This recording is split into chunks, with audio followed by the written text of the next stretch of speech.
ഭ്രാന്തന്റെ പ്രണയം an unconditional love story ഭാഗം 77. Function കഴിഞ്ഞ് എല്ലാവരും തിരികെ പോയിട്ടുണ്ട്. ഇപ്പോൾ ഹാളിൽ ശ്രീലയത്തുള്ളവർ മാത്രമേ ഉള്ളൂ. അമ്മൂനെ ഹരിയാണ് തിരികെ ഹോസ്റ്റലിൽ കൊണ്ടുപോയി ആക്കിയത്. പതിവ് പോലെ പഠിത്തത്തിന്റെ കാര്യവും പറഞ്ഞ് ആദിയോട് പിണങ്ങിയിരിക്കുകയാണ് ചിന്നു. ഗൗരിയുടെയും കല്യാണിയുടെയും ഒപ്പമിരുന്ന് സംസാരിക്കുമ്പോഴും മാളുവിന്റെ കണ്ണുകൾ ചുറ്റും വിനോദനായി തിരയുകയായിരുന്നു. അവളുടെ കണ്ണുകൊണ്ടുള്ള തിരച്ചില് എല്ലാവരും കാണുന്നുണ്ടെങ്കിലും ആരും അവളോടൊന്നും ചോദിക്കാതെ ചിരിയോടെ ഇരിക്കുകയാണ്. അമ്മേ. അല്പനേരം കഴിഞ്ഞതും മാളു ദേവികയെ വിളിച്ചു. എന്താ മോളെ? അവളുടെ വിളിക്ക് വേണ്ടി കാത്തു നിന്നതുപോലെ ദേവിക ചോദിച്ചു. എല്ലാവരുടെയും നോട്ടം അവളിൽ മാത്രം തങ്ങി നിന്നു. അത് കണ്ട് അവൾക്ക് വല്ലായ്മ തോന്നിയെങ്കിലും ഇനിയും വിനോദിനെ കാണാതിരിക്കാൻ തന്നെ കൊണ്ട് പറ്റില്ല എന്ന് അവൾക്കറിയാമായിരുന്നു. അതമ്മേ, ഉണ്ണിയേട്ടൻ എവിടെ? ഫംഗ്ഷൻ കഴിയുന്നത് വരെ ഇവിടേക്ക് ഉണ്ടായിരുന്നല്ലോ. ഇപ്പോ കുറെ നേരമായിട്ട് കാണാനില്ല. അവൾ ആകുലതയോടെ ചോദിച്ചു. അവൻ അവിടെ എവിടെയെങ്കിലും കാണും മാളു. മോള് വാ, നമുക്ക് നമ്മുടെ വീട്ടിലേക്ക് പോവാ. ഹരി എഴുന്നേറ്റ് വന്ന് അവളുടെ കയ്യിൽ പിടിച്ചുകൊണ്ട് പറഞ്ഞു. മാളു അവനെ മിഴിച്ചു നോക്കി.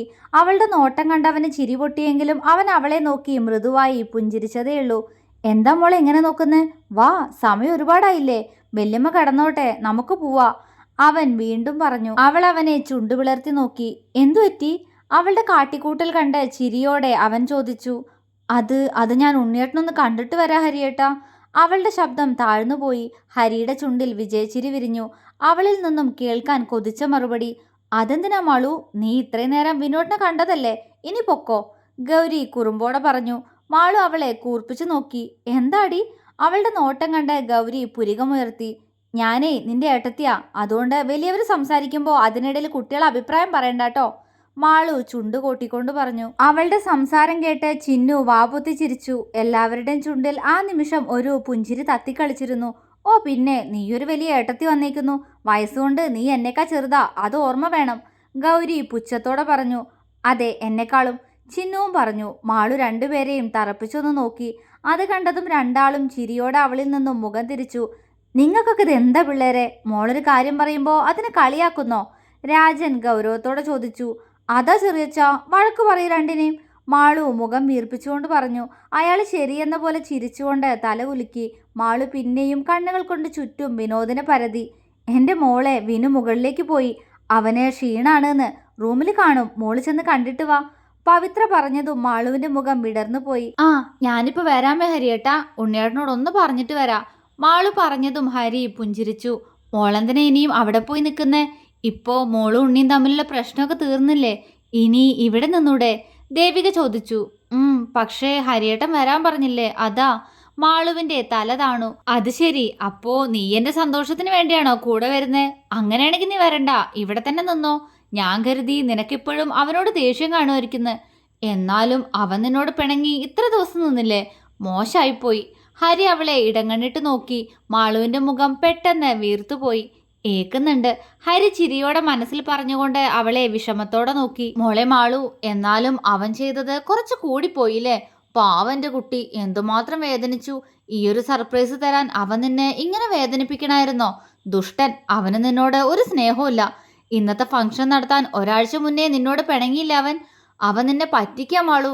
എത്രയൊക്കെ നിന്നോട് പിണങ്ങിയാലും നീ പിന്നെയും അവന്റെ പുറകെ വരുമെന്ന് അവനറിയാം. അതാ എപ്പോഴും അവൻ നിന്നെ ഇങ്ങനെ വിഷമിപ്പിക്കുന്നത്. പാവന്റെ മോള്, ഹരി ഇല്ലാത്ത കണ്ണുനീർ തുടച്ചുകൊണ്ട് അവളോട് പറഞ്ഞു. അവന്റെ അഭിനയം കണ്ട് എല്ലാവരും വായും തുറന്ന് അവനെ നോക്കി. പക്ഷെ അവന്റെ നോട്ടം വിനോദിനെ ഇപ്പോൾ കയ്യിൽ കിട്ടിയാൽ അരച്ചു കലക്കി കുടിക്കുമെന്ന ഭാവത്തോടെ നിൽക്കുന്ന മാളൂലായിരുന്നു. ദേഷ്യം കൊണ്ട് ആകെ വിറച്ചു നിൽപ്പാണ് പെണ്ണ്. അവള് ഹരിയുടെ മുഖത്തേക്ക് തുറിച്ചു നോക്കി. മോളിവിടെ നിന്നോ, ഇനി അവനെ ഇറക്കി വിടുമ്പോൾ പറഞ്ഞാൽ മതി, ഏട്ടൻ വന്ന് കൂട്ടിക്കൊണ്ട് പൊക്കോളാം. ശരി മോളെ. അമ്മേ, അച്ഛാ, ചിന്നു, വാ നമുക്ക് പോവാ, ഹരി കള്ളച്ചിരിയോടെ പറഞ്ഞുകൊണ്ട് തിരിഞ്ഞു നടന്നു. ഹരിയേട്ട പോണ്ട, ഞാനും വരുന്നുണ്ട് കൂടെ, എനിക്ക് ഇവിടെ നിൽക്കണ്ട, അവൾ ഉറച്ച ശബ്ദത്തോടെ പറഞ്ഞു. ഹരി അവളെ തിരിഞ്ഞു നോക്കി. മോളെ, അവൻ നിഷ്കളങ്കമായി വിളിച്ചു. ഞാൻ ഉണ്ണിയേട്ടനൊന്ന് കണ്ടിട്ട് വരാം. ഏതായാലും എന്നെ ഇത്ര ദിവസം വേദനിപ്പിച്ചല്ലേ, അതുകൊണ്ട് ഉണ്ണിയേട്ടനും കുറച്ചു ദിവസം വേദനിക്കട്ടെ. എന്നോട് ഇന്ന് പോവരുതെന്നൊക്കെ പറഞ്ഞതാ. ഞാൻ ഉണ്ണിയേട്ടനോട് പിണങ്ങി പോവാന്ന് പറഞ്ഞിട്ട് വരാം, കനത്ത സ്വരത്തിൽ അവൾ ഹരിയോട് പറഞ്ഞു. ഹരി തല കുലുക്കി. മാളു മുകളിലേക്കുള്ള പടി കയറി. എല്ലാവരും പരസ്പരം നോക്കിയൊന്ന് പുഞ്ചിരിച്ചു. മാളുമോളെ, ഹരിയേട്ടൻ ഇവിടെ തന്നെ കാത്തു നിൽക്കുന്നുണ്ട് കേട്ടോ, വരുമല്ലോ അല്ലേ? അവൻ പുറകിൽ നിന്നും വിളിച്ചു ചോദിച്ചു. അവൾ അവനെ തിരിഞ്ഞു നോക്കി.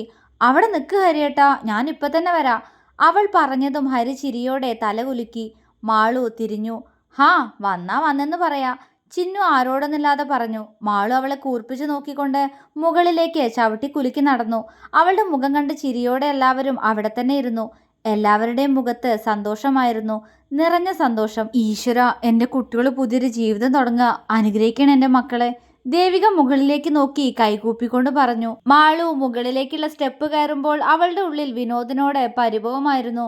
ഇന്നത്തെ ഫംഗ്ഷൻ തനിക്ക് വേണ്ടിയാണെന്നോർക്കവേ സന്തോഷം തോന്നിയെങ്കിലും ആ ഒരു സന്തോഷത്തിന് വേണ്ടി ഒരാഴ്ച തന്നോട് അവൻ പിണങ്ങിയല്ലോ എന്നോർത്തപ്പോൾ അവൾക്ക് സങ്കടവും തോന്നി.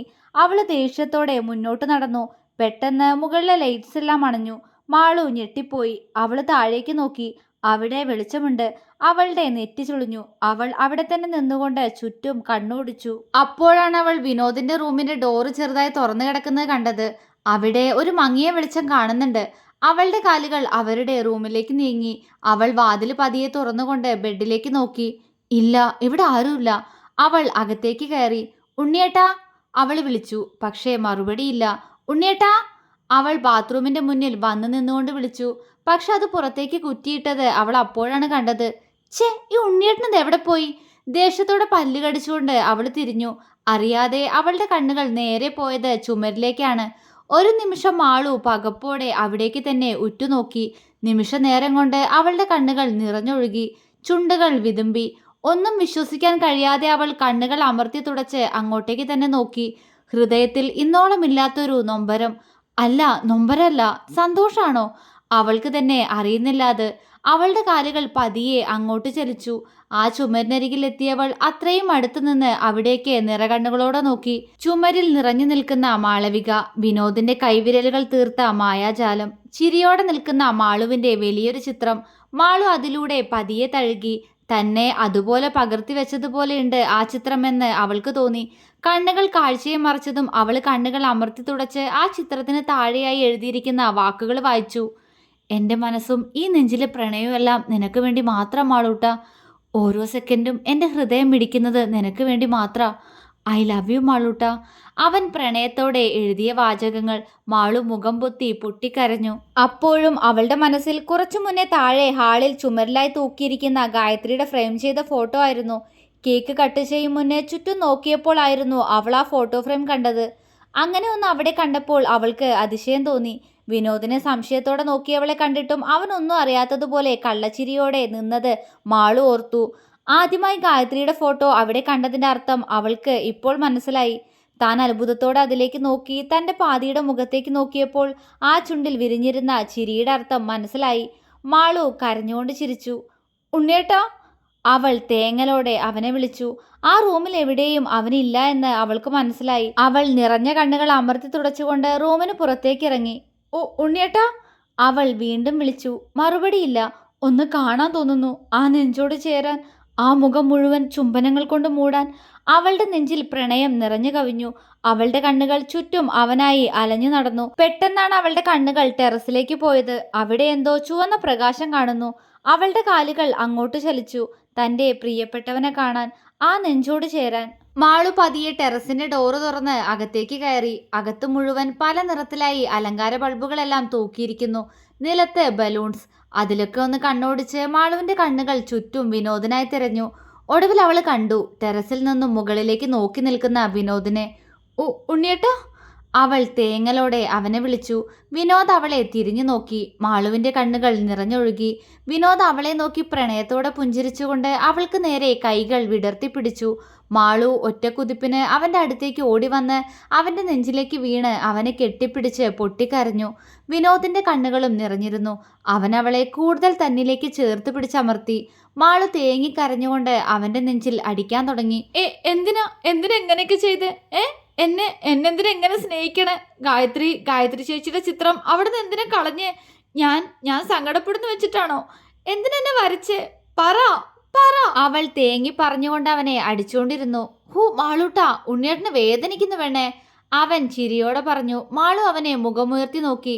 അവൻ നിഷ്കളങ്കമായി അവളെ നോക്കി ചിരിച്ചു. അവളൊന്നുയർന്ന് അവന്റെ മുഖമാകെ ചുണ്ടുകൾ അമർത്തി. അവനോളം ഉയരമില്ലാത്ത പെണ്ണ് കാലിൽ കുത്തിയുയർന്ന് അവന്റെ നെറ്റിയിലും കവിളിലും മാറി മാറി ചുംബിക്കുമ്പോൾ അവൻ അവൾക്ക് വിധേയനായി നിന്നുകൊണ്ട് തല താഴ്ത്തി കൊടുത്തു. വേദനിച്ചോട്ടെ, എന്നെ കരയിപ്പിച്ചില്ലേ, വേദനിച്ചോട്ടെ.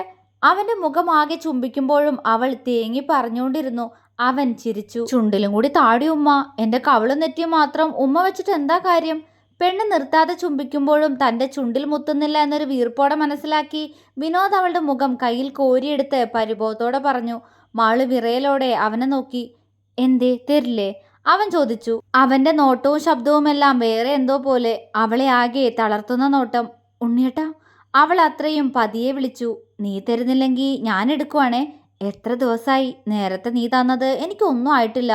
അവൻ ഒരു കണ്ണിറുക്കി പറയുന്നതോടൊപ്പം അല്പം താഴ്ന്ന് അവളുടെ അല്പം തുറന്നു വന്ന ചുണ്ടിനിടയിലേക്ക് അവന്റെ ചുണ്ടുകൾ അമർത്തി വെച്ചു. മാള് വിറയലോടെ അവന്റെ ദേഹത്തേക്ക് അമർന്നുപോയി. അവളുടെ മാറിടം അവന്റെ ശരീരത്തിൽ അമർന്നു. അതറിഞ്ഞിട്ടോ അവളുടെ ചുണ്ടിൽ അമർത്തിയ അവന്റെ ചുണ്ടുകളൊന്ന് വിറച്ചു. ഒപ്പം അവളുടെ കീഴ്ചുണ്ടിലേക്ക് താഴ്ന്നു വന്നവൻ ആ ചുണ്ടിനെ പതിയെ കടിച്ചെടുത്തു. മാളുവിന്റെ ഹൃദയം പോലും വിറച്ചതുപോലെ. അവളുടെ കൈകൾ അവന്റെ ഇടുപ്പിലും തോളിലുമായി മുറുകുമ്പോൾ വിനോദ് അവളുടെ കീഴ്ചുണ്ടിനെ നുണഞ്ഞു തുടങ്ങിയിരുന്നു. ശ്വാസം പകുത്ത നിമിഷങ്ങൾ. അവളെ ഇന്നോളം ചുംബിച്ചിട്ടുള്ളതിൽ നിന്നും വ്യത്യസ്തമായി എന്തോ ആ ചുംബനത്തിൽ കൂടുതലുള്ളതുപോലെ. ആ പെണ്ണിന്റെ ദേഹം വിറച്ചുകൊണ്ട് അവൾ അവന്റെ തലമുടിയിലേക്ക് കൈ കടത്തി. അവൾക്ക് എത്തുന്നില്ല അവിടേക്ക്. ഊർന്നു പോകുന്നു പെണ്ണിന്റെ കൈ. അത് മനസ്സിലായ പോലെ അവളുടെ ചുണ്ടിനെ കടിച്ചു പിടിച്ചുകൊണ്ട് വിനോദ് ഇടത് കൈയാൽ അവളുടെ ഇടുപ്പിലൂടെ ചുറ്റി അവളെ ഒന്ന് ഉയർത്തി അവന്റെ കാലിലേക്ക് കയറ്റി നിർത്തി. അവളൊന്ന് പിന്നോട്ട് ആഞ്ഞുപോയതും ആ കൂടെ മുന്നോട്ട് വന്നവൻ അവളുടെ ഇടുപ്പിലുള്ള പിടിമുറുക്കുന്നതോടൊപ്പം അവളുടെ ചുണ്ടിനെ വീണ്ടും നുണഞ്ഞു തുടങ്ങിയിരുന്നു. അവൾ എല്ലാ അർത്ഥത്തിലും വിനോദിന്റെ മാത്രം മാളൂട്ടനാവാൻ ഇനി നിമിഷങ്ങൾ മാത്രം. തുടരും.